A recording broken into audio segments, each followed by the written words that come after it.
and still root for the Dallas Cowboys.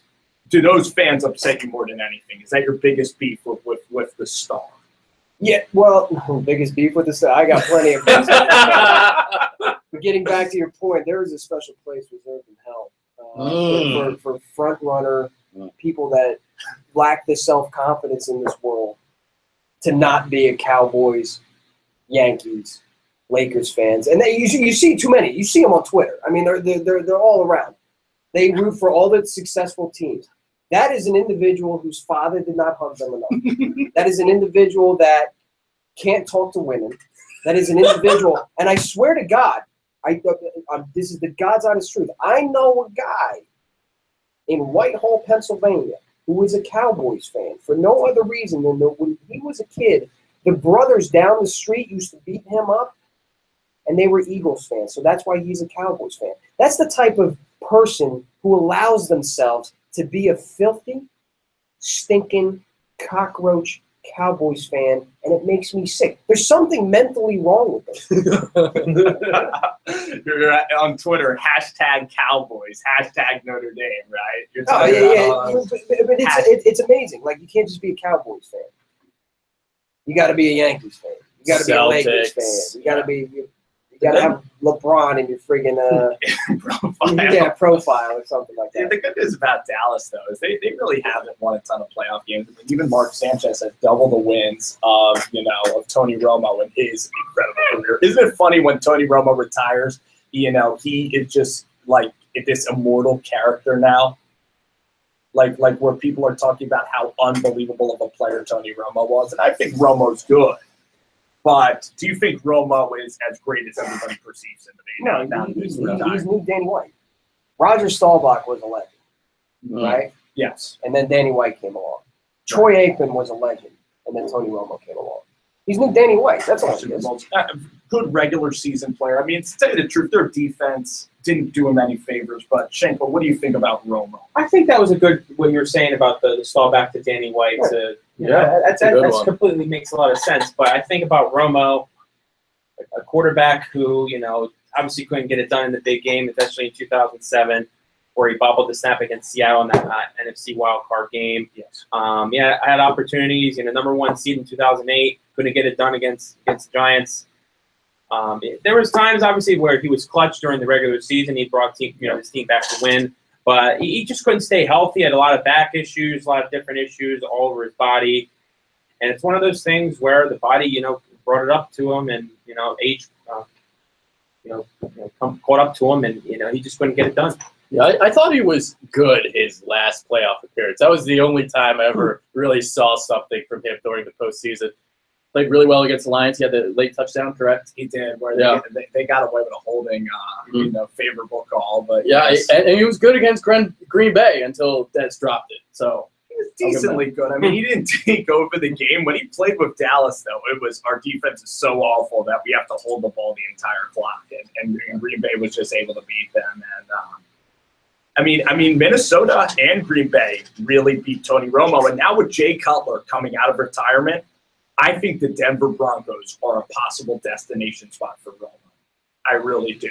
Oh, no, he seems like he's on the CBS doing the whole gym dance because thing. since Cutler left, I just think that Tony Romo went out in a way that's so humiliating to him, having Dak just take his spotlight. But if I'm a Broncos fan and I'm John Elway, I want to see my young quarterbacks develop. With Paxton Lynch coming out of college, you want to see that guy develop and get the reps he deserves.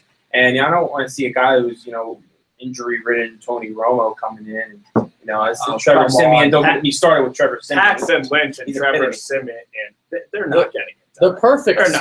The perfect spot for Tony Romo was Houston.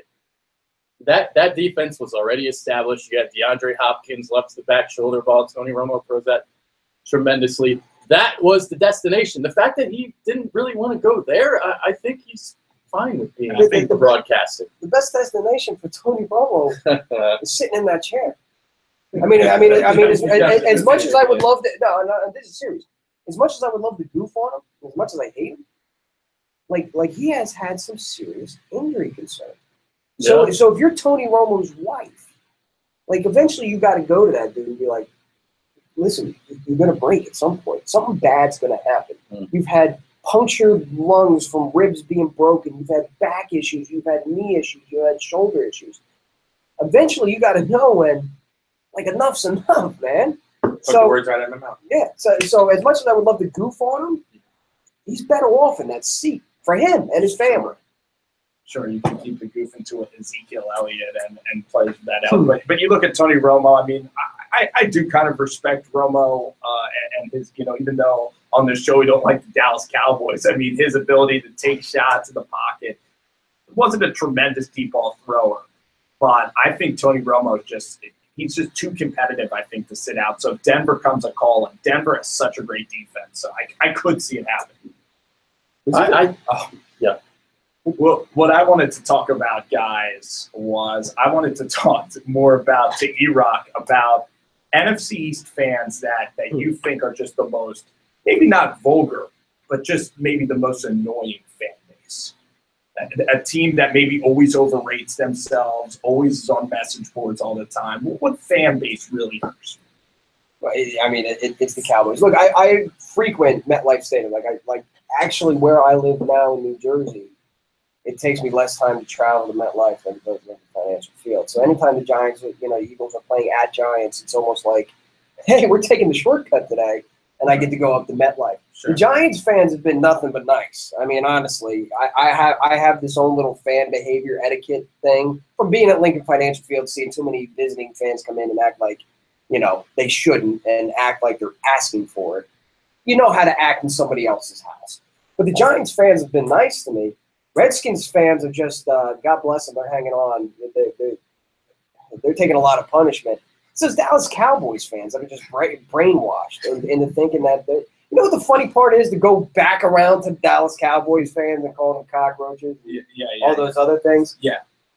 Most of the people like pounding their chest and chirping about how many Super Bowl rings they have, or more specifically, how many the Eagles do not have, were never even born for any of these Super Bowls. It's like, Mario Lopez, Vanilla Ice, and the Dallas Cowboys are still banking on stuff they put out in the 90s for some reason. And these kids are talking about championships. Dude, you weren't even a twinkle in your daddy's eye when they were winning rings. You know what's interesting? I mean, me and Shankov talked about, the Giants and our relationship with them. The Eagles, I almost feel a little bit, bad for the Eagles in some sense. But the Giants, when the Giants win their Super Bowls, they've been 10-6, 9-7. The Eagles have kind of owned the Giants. When the Giants come to Lincoln Financial Field, I mean, I don't have a great feeling in my stomach going against the Eagles and just your fan base. It's a really tough experience a lot of times. Like, remember when you guys wore the black funeral gear? Oh, yeah, Eli's scared of the dark. This is a fact. Eli always, doesn't he always get sacked? And even his first game, he got clotheslined. His first ever Eagles-Giants game. So I won your own approval. Yeah. Oh, wow. Pulling that a name out of it. It's the only thing he ever did. That's That's it. How could you forget? It was the only play he ever made. It's one more when thing you Marcus Smith. When you guys face the Giants in the regular season, you probably still think Miracle at the Meadowlands. You guys think about Jeff Garcia, the Shady McCoy toss that went the distance. You guys just seem to beat us in close games. So what is it about playing the Giants? Do you think you have that edge when you're playing the Giants? Yeah, I mean, especially when they do the blackout thing, right? And the Giants fans are close, so there's that rivalry. Obviously, I mean, there's cousins that are Giants fans. You know how it works. So I mean, it's closer for you to get to the Giants stadium. You just talked about it. Yeah. So I think a lot of it is that, and yeah, I mean, we just ball on a lot of these games are on prime time too. So Sunday night, Monday night games, and they really ratchet up. Do you look at Eli Manning and kind of resent him for being like a 9-7 quarterback that kind of at big moments can just? I'm not going to say like he lucks into. I mean, he's lucked into 2 Super Bowls. But and then I'll argue, but to get there, he's played pretty dang well. Beating 15-1. He made a couple throws. Yeah. Yes, there is a little bit of a like how why. And part of it is like, look, we went to the Super Bowl and played the Patriots too. Mm-hmm. We couldn't do it. You guys did it twice. What the hell? They matched Why? up perfectly with that Why? defensive line. Just pressured Brady all game long, both Super Bowls. That's I how they really won. think. I really think it's. Well, yes. But to counteract your point about Eli getting lucky with the 2 Super Bowls, I mean we can go back obviously to Super Bowl 42. Obviously, the David Tyree catch 3rd and 5. Yeah, it was a lucky play. He just threw it up to David Tyree. Rodney Harrison just caught off that. But after that play, that's not luck. That's all skill because you can make that play, and after that, you got to make the plays when it matters most. I mean, that play specifically put him in the position, but you got to close. Yeah, Eli definitely is one of the great closers. Yeah, there's no doubt that he's clutch with the game on the line. But I think during those 2 playoff runs, the defensive line, when you had Justin Tuck, I mean, you had Michael Strahan, O.C. Maynard, you had all of those guys just during those postseason runs. I don't know the numbers off the top of my head, but I remember writing a column on this when I was on the Sports Network, and just how many sacks they had. Historically, one of the greatest defensive line runs of all time. So I think the defensive line is really and that's where you need to make a Super Bowl run. You just need to build. You need like those characters, like even Ray Lewis, like a Michael Strahan. You just need those leaders like Antonio Pierce and the defense. Alex Smith went 0-11 on 3rd down that year in 11 when the Giants were able to win. Aaron Rodgers, a 15-1 team, 5 turnovers. Yeah. R.W. McQuarters with the interception, and then the Giants have had Corey Webster. They've had patchwork corners usually, and it was just that defensive line that was really able to take them over the top. The one year that I wish really the Eagles they had a great opportunity was the Arizona Cardinals game, and that was the last. That was the year to win a Super Bowl, and that hurt Giants fans. 13-3. You guys came in there with McNabb, and Eli couldn't throw through the wind, and you guys pretty much mauled us that day.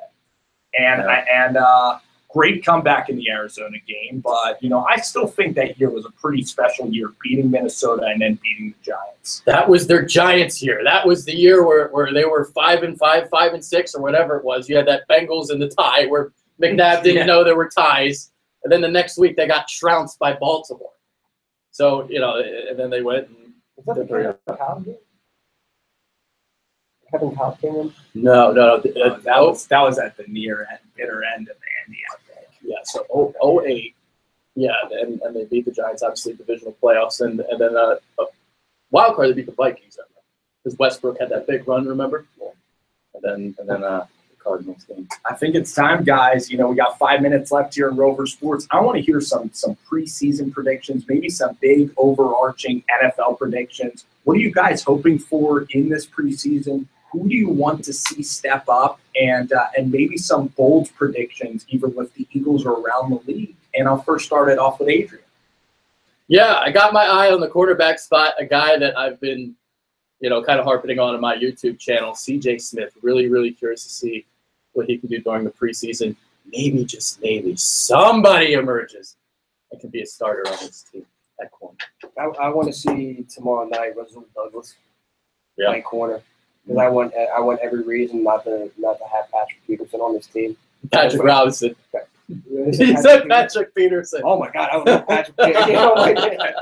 I would love to see Patrick Robinson play like Patrick Peterson. Oh, that would be great. That's what I was thinking. There you go. Yep, Lucky Charms court, folks. So I would love to see that and give me a reason not to have Robinson on this team and replace him in the starting lineup. Bold prediction. I will shout this to the moon. All preseason, the Eagles will win the NFC. Not just for the preseason. No, I will shout it all preseason. That the Eagles will win. Over the New York Giants, over Brandon Marshall and Odell and that passing game. And then you think with all the Cowboys turbulence with Ezekiel, you think that's going to really hamper them? The single most improved team in the NFL. Not the best team in the NFL. The single most improved team in the NFL. If they win that division, host the whole game. You just opened up another can of worms right there. He liked me up until 5 minutes. Maybe 5 seconds ago. But I mean, we could talk about that all day. But to quickly, address that point, I think that obviously, you have pride in your Eagles, and a lot of Eagles fans do in the city. Completely understand that. But when you have the talent level that the New York Giants have had, getting last year, the Pierre Pauls of the world coming back, and you have Olivier Veron, and bringing Janoris Jenkins, and you're adding this talent, Brandon Marshall, Sterling Shepard, and you've got this Evan Ingram this year. I mean, sky's the limit. I mean, there's so much talent. I was saying this on a couple of River Sports ago when I was on the show, that I think is one of the most talented Giants teams that they've had in the past, 10 years. And, with the talent level, on paper, it's really great. But let's see how it transitions, obviously, into, if they can play well together. But on another record note, for tomorrow night, since I'm a former offensive lineman, I want to see the full unit offensive line, come as a group, not just the starters, because I know there's somebody on that offensive line that's going to get hurt, in the year. It's inevitable. Alan Barbary to come and play. But I think you need guys that can plug and play. In times when people get hurt. Even like last year. I mean, there's a lot of guys who obviously got hurt. I want to see Seumalo. I think Seumalo. Like, I'm very interested to see how he'll do first starting. And Big V showed great signs, and I guess Kelsey, he's going to be the future after Jason probably passes on. Big V there. Is he okay? He passes on. Did we not? Is there a medical report out on him or something? Jason Kelsey. Yeah. Well, I was going to say my bold prediction is Dallas does not make playoffs. That's my that schedule of theirs is extremely difficult, especially if you have anything going on with Zeke. We'll see. That's a statement that I had with Shanko. And I don't think Dak Prescott's going to perform the same way. I mean, the reason he was a fourth-rounder is because his arm strength is not spectacular. Now, intangible-wise, incredible leader, very mobile. But I just see a lot of distractions. And that defense, Cedric Ford and Campbell are starting on that defense. So. Well, for Dak, I mean, that offensive line for Dallas, the mighty Dallas O-line. But the last couple of years, they haven't gotten hurt. Nobody. There's no depth on that O-line. And they're also making some changes, too. You have Lael Collins moving to the right side. You got a new guard, Jonathan Cooper. They brought in. I think Chad got hurt already or something. Yeah, Ronald Leary isn't there anymore. So they've made some changes, and if somebody gets hurt, that's a problem for Dak. He struggles with pressure up the middle. That's what I saw in college. Didn't have to worry about that with that O-line, obviously. Sure. And we'll see how Switzer does with their offense as well. Go ahead. You know what all that means, though? What's that? Eagles going to win. Yes! I got to get the last word in. We will definitely revisit this topic. I'll see you in late December, bud. As we go along, we're gonna set. Everybody's all peachy now. It's the honeymoon stage right here. Everybody's getting along before we set out to Survivor and before we go out to the island. So, I mean, week 3 is going to be fantastic, though, and I just can't wait for the opening season with the Philadelphia Eagles. And Benny, how much time we got left, man? I have 2. We have 2 minutes, guys. We have 2 minutes, so we're not going to dip out early. Well, before we do dip out, we do put on at 4th and John a nice little tailgate. Oh yeah. Let's hear about Financial Field. And last year we had dude Cop Izzle there. Oh yeah, our boy Cop. And last year we actually had a license plate guy there. Okay, so while it is an Eagles tailgate, it is a celebration of football. And as long as we can all get along and have some beers together and some friendly, banter and ribbing, I would like to invite you guys at Rover Sports down to the 4th of John tailgate in parking lot F1 for the Eagles home opener against the Giants. Oh, yeah. Please be my guest. I'll be there. License plate guy. What do you think about the dedication of a license plate guy? Maybe he has all these scars from the license plates. I don't know if they go through. That's a beautiful head of hair. I wish I had his hair. Yeah. I wish I had a little bit. Yeah. It's not a wig, right? We're sure. No, it is. No, it's real. Oh, is it? It's all real. Oh, license plate guy. Look, he's like fired. I'm not sure his rap sheet is all the hair ceremony is. Right, absolutely. For going into an Eagles game, as you get older, it gets more dangerous each year for us to go to the Eagles game. We used to be below the Mason-Dixon line, below 12 years old. You were fine, but you're fine. We're probably you guys will take care of us fine. As long as you're rolling with 4th and John to Philly. And then here at Rover Sports, I mean, we do talk about the Eagles and come at it from we try to be very neutral. And to tell you the truth, a lot of times, you guys have had our number for quite a while. That's going to be a huge game. And, you only get one game in the month of September, so that's unfortunate. Are you guys going to any preseason games? And what do you guys got lined up here for your podcast the next couple of weeks? Well, I'm going to try to do some film studies on some of the offseason acquisitions, something on Alshon Jeffrey, maybe do something on Timmy Jernigan. I know you'll be at all the games. I'm a season ticket holder, so the first Tuesday before the season, we start the 4th of John podcast where we're able to say a bunch of bad words on the air. Yeah. act like hooligan Eagles fans. You can watch our 4th and John podcast and Bitterbirds, guys, and Adrian Fedkiw and EROCK. It was a blast, man. You guys are welcome back anytime in the sports. Yeah. Maddie Shank right here helping me out. And I want to thank Victor Cabrejos, too. He's been great filming this, and it's just been a blast having you guys collab with us, and we'll definitely be keeping in touch in the future soon. So Benny, I think we're good to roll. Rover Sports guys, Lambeau Field, the most legendary arena in all of sports. Got some good cheese. I love random nights of football on Friday or Thursday night. Just something more to do, just something more to watch. So enjoy the week, guys. In Philadelphia, we will see you next Wednesday. So, guys, my man Spencer is radio prime. There it is. Y'all are. Oh. There it is, guys. Is that Pistol? No, but I just want to let everybody Eagles will win the NFC East. Who's that? Just in case you didn't hear it the first time. Don't listen to me, because I don't have them winning the NFC East. So there it is. All right, people. That was it. I couldn't get the first, 20 minutes of it, but hopefully you guys enjoyed. So that was it. 6:10 a.m. Hopefully you guys enjoyed. I'm out. Thanks, guys. Thanks so much. Oh, check in later tonight. We're going to have Darius and Gio on, so we're going to talk some quarterbacks. Thanks so much. Peace out.